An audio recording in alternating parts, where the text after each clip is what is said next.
Good morning. Hope everybody's doing good. Good to be with you again today. I know it's rainy outside. It's not near as nice as it's been the past couple of days, but like the old saying goes, this too shall pass. So the sun will come up again. Um, I know several of y'all have seen the picture that is posted leading into this video.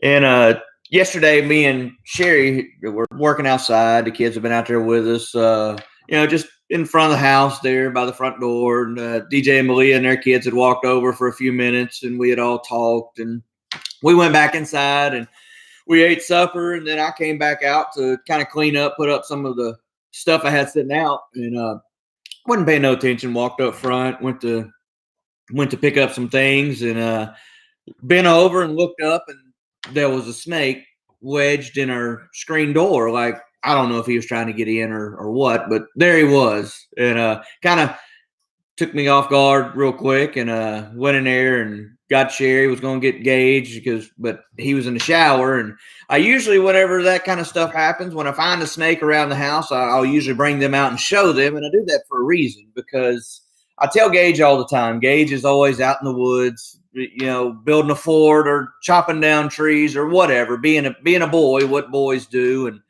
I find myself telling him all the time, hey, watch for snakes. If you go out there, watch for snakes. We'll go fishing. And whenever we go fishing, I always tell them, listen, watch where you're walking, look down and watch for snakes. Anytime we walk through the woods, I'll tell them, hey, always be looking down when you're walking. You got to watch for snakes. And, we say it all the time, but walking out there yesterday, I realized I wasn't looking for a snake. I wasn't looking for anything like that. I was just going out there to pick things up. But whenever I've been over, there was a snake there. And it really got me to thinking how we throw out warnings all the time, but then we ourselves, we so easily become complacent. So usually I will bring them out whenever I find a snake like that, just to show them, hey guys, this is why I tell you to watch for snakes. I'll let them see that, like this one in particular is there on the house. So I'll let them see that, hey, snakes come. This one's on the house. This is why I tell you, watch for snakes, because they do show up from time to time. And I know everybody watching this has probably seen that snake, said, oh, it's a king snake. It's not going to hurt nothing. And it probably won't. Matter of fact, I know it won't right now. But at the time, there it was on the door trying to come in. So we'll just leave it that we took care of the snake. But like I say, it got me thinking how we throw out those warnings. We tell our kids all the time, hey, watch for snakes, watch for snakes. But then even warning people, telling people to watch for them, they'll sneak up on you every now and then. I remember as a kid, we were out squirrel hunting in Louisiana. And of course, it was humid, it was muggy, it was still squirrel season. So we were hunting, and me and a buddy of mine, and we were walking through the woods, and both of us had our 12 gauges. Walking, wasn't paying no attention. I stepped, looked down, and actually, I didn't look down. I just took a step, and the buddy of mine hollered at me and said, hey, watch out. And about the time I jumped back, he shot.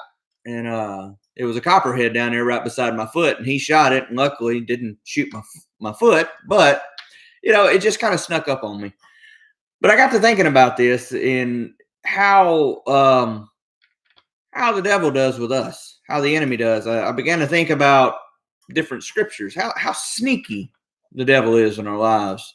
In 1 Peter chapter 5, verse 8, it says, be sober and watchful, because your adversary, the devil, walks around as a roaring lion, seeking whom he may devour.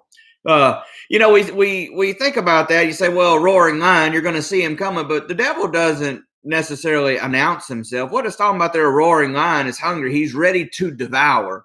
But the devil sneaks in. We tell people all the time, hey, watch for sin, watch your life, evaluate yourself. But how often do we evaluate our own lives? How easily does sin sneak up and creep up into our own lives? And, not only that, just like yesterday, we had been out there working around the front door for a while. Didn't see anything. I had been kind of down there in the bushes doing a few things, and didn't see nothing. visited with DJ and Malia and the kids outside playing. I was still back and forth over by the door, nothing there. They had went home. I said, we went in, we ate supper. Sherry was washing the dishes, and I went outside to get things taken care of, and there it was. Sin's the same way. Sometimes we can be somewhere or in a certain situation with certain people, and over and over and over again, and nothing ever goes wrong, nothing ever comes up. But all of a sudden, all it takes is that one time, and now all of a sudden, this situation's different.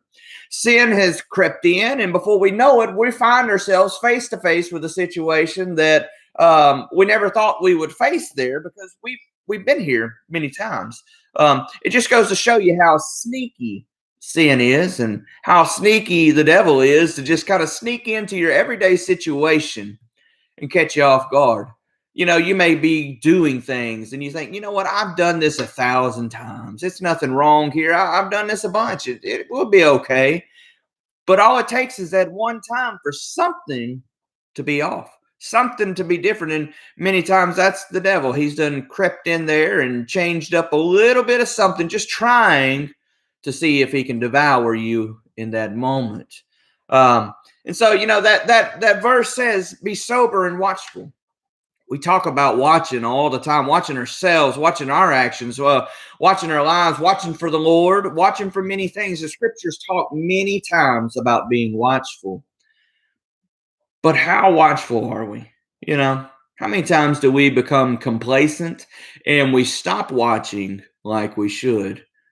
Yes, the snake yesterday on the door, it wasn't a poisonous snake. But the point is, could have been, you know, it could have been very well been a copperhead or a rattlesnake that just kind of crept in there, and I never saw it. So that situation wasn't a dangerous situation. Now, I know for some people, a snake, period, it's a dangerous situation. Doesn't matter if it's a grass snake.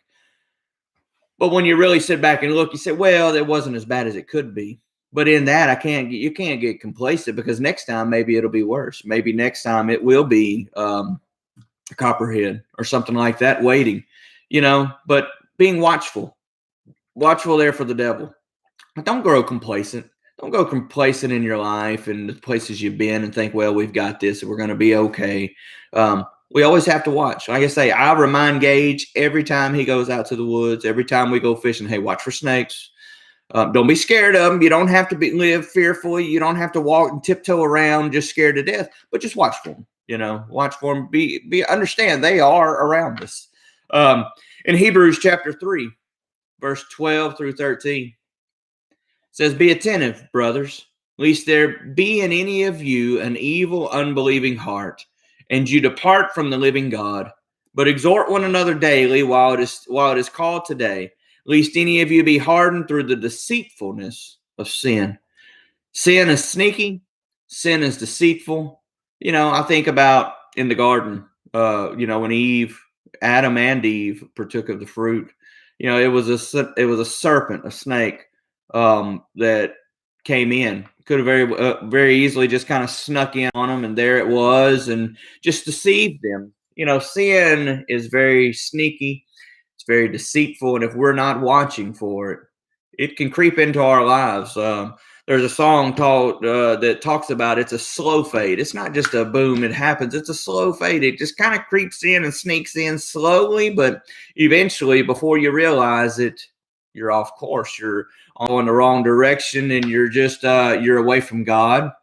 So be watchful. I just wanted to throw that out there today. You know, be watchful. We throw out those cautions, those reminders all the time, but let's heed that. Be watchful. Be watchful for the Lord's return, but be watchful also for the deceitfulness of sin, the sneakiness of the devil, the enemy that goes about like a roaring lion, seeking whom he may devour. The scriptures tell us that he comes to steal, kill, and destroy. He's not just going to run at you full-fledged, face-to-face, and let you see everything. He's going to sneak in and try to destroy everything that God has done for you.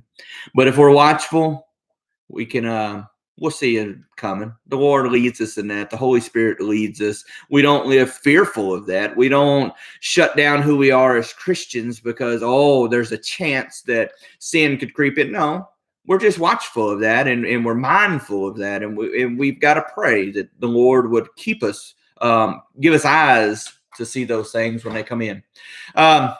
So I just want to encourage you with that today. I know the pitcher, like I say, I've already gotten calls this morning. Was that on your door? It was.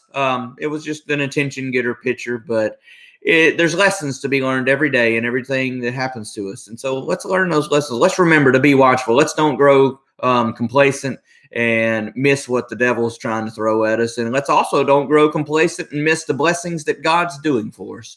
So I just want to encourage you with that today. Be watchful. Don't be deceived and don't be snuck up on. We love you. Pray that you have a blessed day. Looking forward to seeing you Sunday, Mother's Day. I know things are different. We're going to do things different than probably we have in the past. But you know what? It's still a day that God's given us, and we're going to enjoy it. We're going to praise God for it. We love you and pray you have a blessed day.